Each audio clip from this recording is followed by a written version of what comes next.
Allah Taalaga çeksiz şükürler olsun. Peygamberimiz sallallahu aleyhi ve sellem her bir akıvalda Allah Taalaga şükür aytkan. Jengilçilik uçurlarda aytat ele Elhamdülillahillezî tetimmu bi ni'metihi's salihat deb. Kıyınçılık bolganda da elhamdülillah aytat ele, biroq elhamdülillahi ala kulli hal deb aytat ele. Jengilçiliktegi aytkanı elhamdülillah bardyk maktalar Allah'a bolsun, oşonday Allah'a anın jakşılıktары menen gana jakşı nerseler toluk bolot dep. Kıyınçılık bolup kalganda da Allah'a şükür aytat ele. Elhamdülillahi ala kulli hal, her bir akıvalda Allah'a maktalar bolsun dep. Allah'a şükürler bolsun dep. Şonta maşallah adam balasının jaşoosу Allah subhanahu wa taala bizge bergen jırgap jaşaşыбыз üçün emes, balkim sınoodan ötüp, oşo sınoonun içinde Allah Taalаны razı kılıp, ahiretibizdi kurup kalуу üçün dünyaya gelgenmiz. Müslüman adam orup kaldı. Müslüman adamdın negizgi mildeti oşol oorudan kutulup ketүү gana emes da. Balkim oşol oorunup turgan uçurda Allah Taalанын өкүмү эмне? Peygamberimiz sallallahu aleyhi ve sellem körsetken tartip emne, oşonu saktap turup Allah'ını razı kılıp oşol akıvaldan kutulu anın mildeti. Özüz bilgendeyle akıvaldan çıkıştın hareketin kılsa, kıyınçılık gelgen uçurda özüz bilgendeyle oşo kıyınçılıktan çıkıştın hareketin kılı emez, Allah'ını razı kılı siz menen bizdin mildetimiz bolup sanalar. Oğru gelip kaldı misalı, Kudayım saktasın, misalı tacı ildeti menen biri oğrup kaldı, emne kılış gerek, anı mildet emne Allah'ını razı kılı. Biri densoluk menen jüröt, anı mildet emne Allah'ını razı kılуу. Biri jogotuga uçurap atat, biri soğuşta jüröt, biri zulumduk çekip atat, anı mildet emne Allah'ını razı kılуу. Kim bolboylu urmatlı tuğandarım, her birimiz sınoodobuz, densolukta dagı, ooruda dagı, tınç uçurda dagı, soğuş uçurda dagı, kanday sınooda Allah'ını razı kılabızbı, je narazı kılıp alabızbı, şonu sınoosunda jürөбүз. Şontan inşallah mına uşul uçurda dagı bardığımız japa tırmak hareket kılalı kantkende Allah'ta razı kılamın dep. Oşonun negizinde bugünkü kayrılığımda oşul zeketke özgöçö arnap oşol tuurasында biraz söz kıla turgan bolsok, Peygamberimiz sallallahu aleyhi ve sellem aytkan likulli ummatin fitna ve fitnatu ummati mal.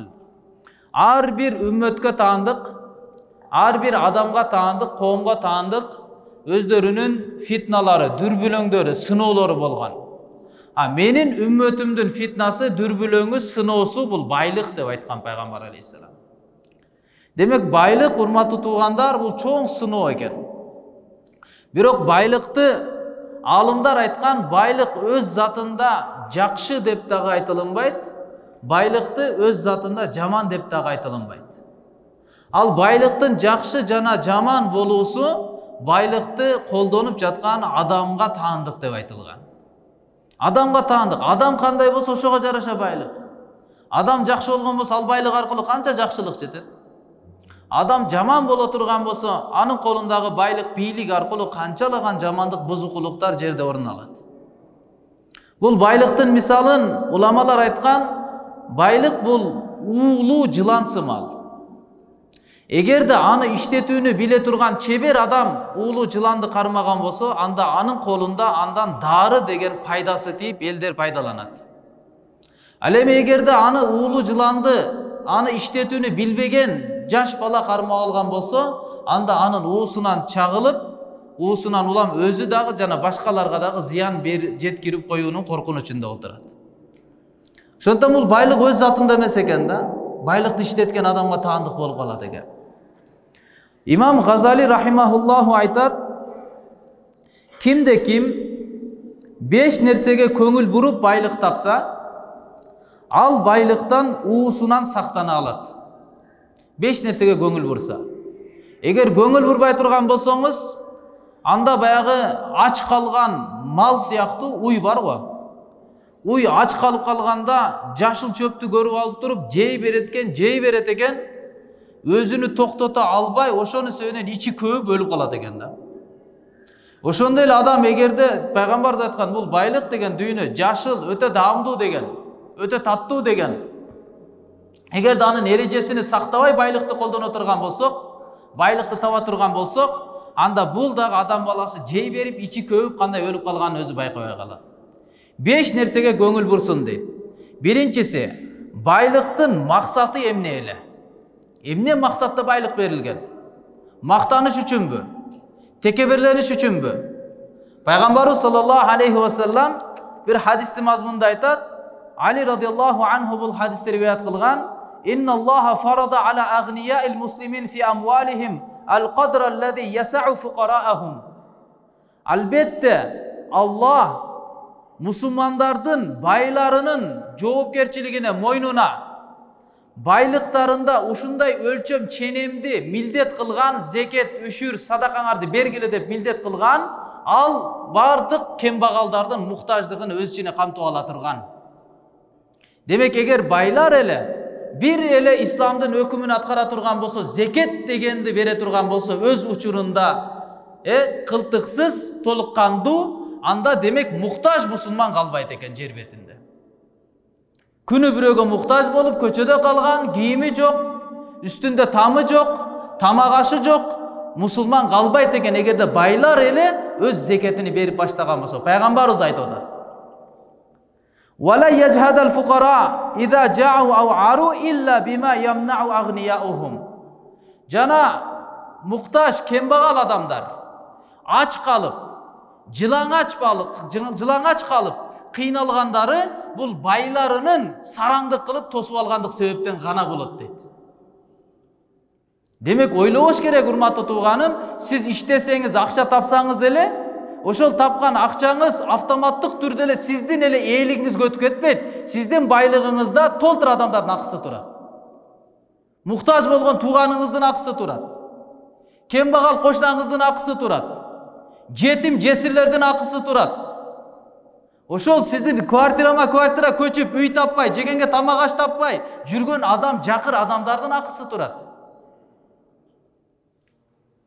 Пайгамбар Аллах Таала милдет кылган дейт. Сиздики туура таптыңыз, бирок ошонун ичинде башкалардын деле акысы турат. Бир гана өзүңүздүкү 100% өзүңүздүн элиңизге өтүп калбайт экен да.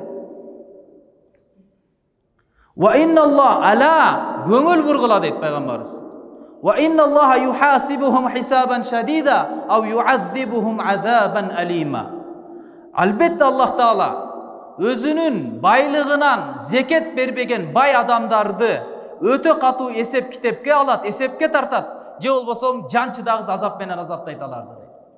Катуу эсептейт, өз мээрим менен кечирип салат, же болбосо жанчыдагы азапты өрөт дейт. Ошондон урматтуу туугандар, өзгөчө урматтуу бай, агалар, инилер, эжелер, апалар, сиз менен биз садаканы түшүнүп калдык бүгүнкү күндө. Садаканы берип атабыз, жакшылык кылыш керек экен деп колдон келишинче ифтарлыктар болуп атат, садакалар болуп атат, кайрымдуулук иштер болуп жатат. Бирок зекетке көбү көңүл бурбай жатабыз. Зекет бул милдеттүү түрдө бир жылда бир жолу байлыгыңыздын обороттогу акчадан 2,5%-ын 40-тан 1-ин чыгара турган мойнуңуздагы милдет болуп саналат. Аны милдеттүү түрдө бериш керекпиз. А садака бул нафил. Садаканы кембагал берсе деле боло берет. 10 сому болсо 1 сомуну садака кылса боло берет. 10 сомуну деле садака кылса боло берет. А бирок зекетти дайым эле садака кылып эле кээ бирлер бар экен, жыл сайын, ай сайын мен ушунчадан берип турам дейт. Бирок эсептебейт. Канча экенин билбейт. Андай кетпейт зекетке. Зекетте тактык керек. Өзгөчө мына Рамазан айында зекет берип адат кылыш керек. Себеби Рамазан айда кимде ким бир фарз аткара турган болсо, Рамазан эмес айдагы 70 жолу аткарган эселенип туруп сооп алат. Демек, бир жылда бир беребизби зекетти, ушул айга коюп коелу. Ушул айда бир оборотубузду эсептейли. Эгерде ошол тапкан байлыгыбыз, мына 2021-жылдыкын окуйн. Кимдер бай болуп эсептелет, кимдер кембагал болуп эсептелет. Бай ким? Кимге зекет важип болгон болсо, милдеттүү түрдө зекет бериш керек. А кембагал деп кимди айтат? Кимге зекет важип болбосо, ошолорго зекет берсе болот. Зекет кимге важип болот? Ким милдеттүү түрдө зекет бериш керек. Эгерде анын оборотундагы акчасы, байлыгы, карыз жана өзүнүн муктаждыгынан сырткары 234.446 сому болсо, алтын эсеби менен эсептегенде бул адам бай болуп санат, бул зекетини берсин. Бул эң төмөнкү нисап деп коет, ченем. Ушундан жогору болду, сиз эми зекет бериш керексиз, алтын менен эсептегенде. Ал эми күмүш менен эсептесек, анда 39.803 сом болот экен. Демек сиздин оборотуңузда таза акчаңыз 39.803 сом болсо, анда сизге зекет важип. Абу Ханифа рахматуллахи алейхинин мазхабында анфа лил фуқара, алтын менен күмүштү эсептелет да, кимиси кембагалдарга пайдалуураак болсо, ошого карап туруп фатва берилет. Кембагалдарга кимиси пайдалуураак, эртерээк важип болуп, азыраак ченемден эле ошо милдеттүү түрдө берип башта пайдалуураак. Демек, күмүштөн эсептелет деген сөз. Демек, кандай болуп калды натыйжада? Кимде 39.803 сом болсо, болду, ал адамга важип болуп калат, милдеттүү түрдө ал адам зекетини берсин. Жылда зекетini чыгарып турсун. Биринчи, демек, имам Газали рахматуллахи айткандай, эмне экен? Биринчи, байлыктын уусуна сактануу үчүн эмне максатта байлык берилди? Ошону жакшылап түшүнүш керек экен. Бул сиздики элеби же башка максат деле барбы байлыкта? Өткөндө бир жерде сүйлөшүп отуруп калсак, бир жакшы чоң бир проект менен келиптир бир мусулман бир тууганыбыз. Анан ошо проектини сунуштап жатып, айтып калды, эми бул жерде байлык максат эмес деди да. Байлык эми өз бунун ичиге, бул проекттин ичине кошулат. Ушунун ичинде. Бирок негизи байлык максат эмес, байлыкты көздөгөн жерибиз жок деди да. Анан угуп анан устазыбыз айтты, ал эми байлык кимге керек экен деди. Байлык кимге керек эмес экен деди, кечиресиздер. Байлык кимге керек эмес экен? Пайгамбарлар дуа кылып атпайбы? Пайгамбарлар бийлик сурап атпайбы? Сулайман пайгамбарыбыз. Я Алла, сен мага ушундай башкаруучулук бийлик бергин, менден кийин бирине да берилбесин. Давуд алейхиссалам дуа кылып атат, Аллах таала бай кыл деп. Байлык кимге керек эмес деди. Байлыкты сиз адал жол менен табыңыз. Адал нерсени табыңыз. Аны өз багытына иштетиңиз, ошондогу рахатты көрүңүз, анан билесиз, байлык деген эмне экенин. Эмне үчүн байлык берилген экендигин. Биринчи, байлыктын максатын туура түшүнүш керек экен. Бул сиздин эле жашооңуздун комфорттугу үчүн, башкаларына бой көтөрүп жүрүү үчүн, мактануу үчүн берилген нерсе эмес. Өзүңүздүн зарычылыгыңызга жараша муктажыңызды бүтүрүп туруп, калганын башкаларга иштетиш үчүн берилген. Азирети Умар радиаллаху анху падыша болуп туруп, өзүнүн шаарыны кыдырат эле. Кыдырып бара жатып, бирөөнү көрүп калды, шаардан сырткарыраак. Bir apake, ыйлап, уккан башка урматтуу туугандар, көз менен көрүп келген нерсе башка да. Барып карады, караса, bir казанда тамак пиширип атат. Баласы кызы алдында ыйлап жатат. Ачкачылыктан, чыдабастан ый болуп атат. Ачкалыкка чыдабагандан ыйы. Азирети Умар келип калды. Жакындап келип, эмне кылып атасыз? Балдар ыйлап атат. Ач калган. Тамак пишип атпайсыз, каяктагы тамак жөн эле суу куюп коюп, булар уктап калса экен деп, мен буларды алаксытып жатамын. Тамак эч кандай, тамакка эч нерсе, азык түлүгүм жок деди. Умарчы? Умар силердин акыбалыңарды билбейби? Койчу ошол Умарыңарды. Адилеттүү болсо ушундай кыла беле, менин акыбалымды билбейт кал деди. Десе, ушундай Азирет Умар радиаллаху жүрөгү ооруп, дароо кызматчысы экөө, анда сиз кое туруңуз деди. Барды, өзүнүн кайра касырына кайтып келип, кайра ошол жерден кампага кирип, казынадан болгон азыктарды салып, ошол учурдагы 2 капты чыптаны толтурду да, анан кызматчыларына айтты, мага жүктөгүлө деди. 40 мамлекеттин башчысы болуп турган Азирет Умар. Мойнума жүктөгүлө деди.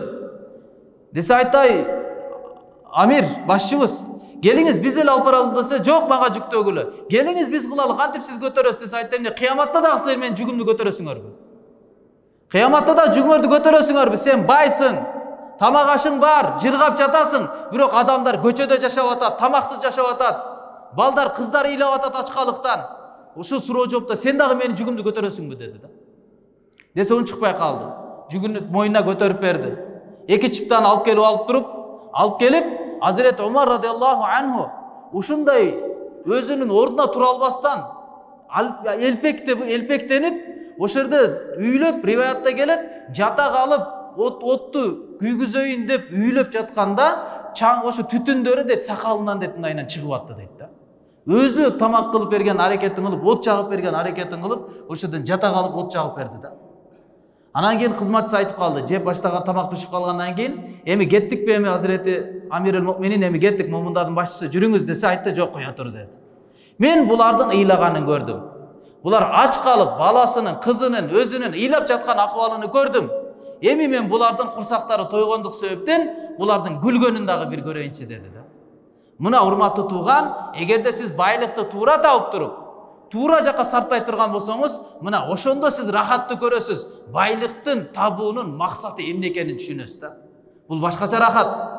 Бирөө сизге жедирсе, бирөө кийгизсе, бирөө алып берсе, бунун өзүнчө рахаты бар. Бирок бирөөгө жедирсеңиз, бирөөгө кийинсеңиз, бирөөнүн башын сыласаңыз, бунун рахаты башкача, урматтуу туугандар. Келиңиздер, ошондуктан мына азыркы учурда өзгөчө кырдаал болуп атат. Азыр эгерде сиз менен биз колубузду сунбаса качан сунабыз? Азык-түлүктөр алхамдулилла жеткиликтүү деңгээлде барып жатыптыр. Бирок сиз менен биз колдон келген эми аракетибизди кылалы, баткенде элек туугандарыбызга строй материал жагынан, курулуш компаниялары мисалы жоопкерчилик алып, үй салып берип, акчалай түрүндө эгерде эң жакшысы ал жакка барып өзүңүз кызмат кылып бериңиз. Өзүңүз барып, өзүңүз салып, өзүңүз колуңуз менен тапшырып кылсаңыз, кепилдиктүү дагы болот, жүрөгүңүз да тынч болот, Алланын алдында, урпактын алдында дагы сиздин жүзүңүз жарык болот. Эгер андай кыла албай жатасызбы, атайын ошого аракет кылып жүргөн жигиттер бар, азаматтар бар, анда ошолорго көмөк көрсөтүп, ошолорго дагы иншалла колдон келген жардамын көрсөтөлү. Ким семент менен болобу, мык менен болобу, жыгач менен болобу, кирпич менен, башка нерселер менен болобу, колдон келишинче жардамыбызды кылалы да, тез аранын ичинде көчөдө калган бир туугандарыбызды, урматтуу туугандар, үй менен, тамак аш менен камсыздантып койгондун аракетин кылалы. Демек, биринчи байлыктын уусунан сактануу үчүн биринчи байлыктын максатын туура түшүнүш керек. Экинчи, байлык кайсыл жактан келип жаткандыгын көзөмөлдөп туруш керек. Каяктан таап атасыз? Адалбы, адал эмеспи? Жегени арам, кийгени арам, каяктан дуасы кабыл болсун дейт пайгамбарыбыз. Рубба саимин лайса лаху мин сиямихи иллал жуу. Көптөгөн орозо кармагандар бар.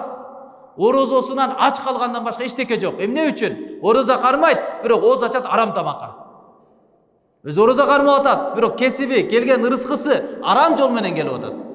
Анын кылган орозосуна караганда арамы үстөн болуп кетет, орозодон эчтеке жок ал адамга. Өзүнүн балдарына, кыздарына арам жедирип. Демек, биринчи байлыктын максатын түшүнүңүз. Экинчи, кайсыл жактан келип атат байлык? Көзөмөлдөңүз. Урду сокту жашап жүрө бербеңиз. Үчүнчүсү, өзүнө керегинче гана иштетсин. Муктаждык канчалык? Сиз. Муктаждык канчалык? Аялыңыз, бала чакаңыз, ата энеңиз, дары-дармек, кийим-кече, тамак аш, үй, уна, канча муктаждык бар? Муктаждыкка жараша иштетүү. Үчүнчүсү, байлыктын зыянына учурап калбоо үчүн. Исрап кылмай жок. Аша чапмай жок. Керексиз нерселерге иштете берип, моданын аркасынан кууп алып, маркалардын аркасынан кууп алып, андай кылмай жок. Төртүнчүсү, кайсыл жакка иштетип жатканын көзөмөлдөсүн. Алымдар айтат, тапканга караганда сарптоо оорураак келет. Тапканда кылдаттуураак болуп калабыз. Арам жеп албайын, арам келип калбасын. Бирок келип калгандан кийин өзүмдүкү болуп калат да, каалагандай сарптап салабыз да. Исрап болуп атабы, арам болуп атабы, муктажсыз эле кетип атабы, эми көзөмөлдөй калабыз. Ошондуктан сахаба радыйаллаху анхумдар пайгамбарыбыздын учурунда, кыйынчылык учурда канчалык чыгаша болгон болсо, пайгамбарыбыз өтүп кеткенден кийин канча мамлекеттердин бийликтери, дөөлөттөрү колго түшкөндө дагы чыгашаны ала чоңойткон эмес, ошо боюнча тура берген. Киреше өтө көп чоң болгон. Мисалы, мечиттин алдына, Умар радыйаллаху анхунун алдында жол көрүнбөй калган, алтын үйүлгөндүк себептен. Байлык өтө көп эле, бирок чыгаша ошол эле болчу. Кандай мурда жөнөкөй жашоосу ошол боюнча кеткен. Ошондуктан эмне экен төртүнчү тартип, байлыкты каяка сарптап атасыз, чыгашасы кандай болуп атат? Ошону жакшылап көзөмөлдөш керек экен. Бул жыланды уулуу жылан сизди чагып албаш үчүн. Бешинчиси, зарылчылыктан ашыкчасын пайдасыз деп түшүнүп, аны башкаларга сарптасын, аны барктуу нерсе деп түшүнбөсүн. Зарылчылык демек өзгөчө бир учур. Зарылчылык эмне экенин түшүнүп алыш керек. Ошо зарылчылыкка иштетип туруп, зарылчылыктан ашканын бул пайдасыз нерсе деп башкаларга сарптасын. Барктуу нерсени мен берип атам деп ойлобосун. Зарылчылыктан ашкасы сиздин зыяныңыз ал. Ал сиздин зыяныңыз болот. Өлүп кетсеңиз аркаңызга калат. Ага жооп бересиз. Эгерде сизден кийин арам жакка иштете турган болсо, сиз жооп берип каласыз. Зарылчылык канчалык өзүңүзгө, мураскорлорго, башкага андан ашканын, урматтуу туугандар, өтө барктуу нерсе деп түшүнбөстөн муктаж адамдарга сарптаган аракетин кылса, мына ошондо ал адам бул уулуу жылан болгон байлыктын зыянынан сактанып кала алады деген да. Ошондон иншалла келиңиздер баардыгыбыз аракет кылалы. Алхамдулилlah, Аллах Таала Кур'ан-ы Каримде толтура жерлерде анфиqu mimma razaqnakum kulu min tayyibati ma razaqnakum. Biz берип атабыз дейт. Туугандар, урматтуу байлар, өзүбүз тапкан жерибиз жок, сиздин акылмандуулугуңуз эмес, Алла берген рызкы, Алла берген байлык. Ошону шүгүр кылып, рахмат айтып, тоңмоюн болбой, Аллага абдай бетбак болбой, бир рахмат айтып, муктаж адамдарга берип коелу. Алла кааласа ошо баткенде сизди деле жашатып, Алла кааласа Алланын бетин ары кылсын. Ошакта турган сиздин ата-энеңиз, сиздин кызыңыз, сиздин балдарыңыз, күйөө балаңыз ошо болуп калышы мүмкүн эле. Аллахым сизди сактап койдубу, амандык берип атабы? Эми шүгүр дейли, Алла сага рахмат. Мен ошол акыбалга салбаганың үчүн деп, колдон келишинче иншалла кайрымдуулук колубузду жаяйлы иншалла. Аллахым баарыбызга амал кылганга мүмкүнчүлүк берсин, күнөөлөрүбүздү кечирсин, мамлекетибизди, бүткүл дүйнөбүздү тынч койсун, өтүп кеткендерди өз рахматын алсын. Субхана раббика раббил иззати амма ясифун ва саламун алал мурсалин валхамдулиллахи раббил аламин.